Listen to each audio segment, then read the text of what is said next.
0.63 এর মাথায় পৌনঃপুনিক, তাহলে এটাকে আমরা যদি ভগ্নাংশে কনভার্ট করি তাহলে কত হবে?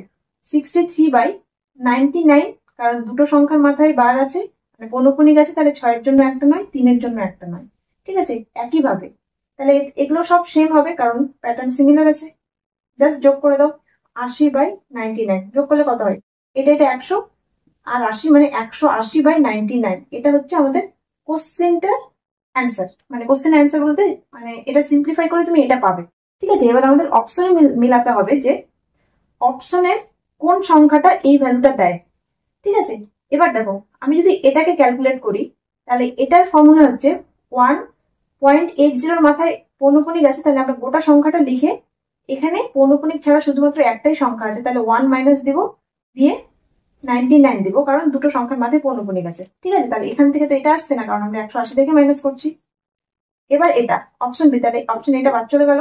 অপশন বিতে একইভাবে 181 বিয়োগ, দেখো পৌনঃপুনিক ছাড়া সংখ্যা আছে একমাত্র 1, বাই পৌনঃপুনিক দুটো সংখ্যা আছে তাহলে দুটো নয়, তাহলে 180/99, এটাতে মিললো, তাহলে এটাই হবে অ্যান্সার।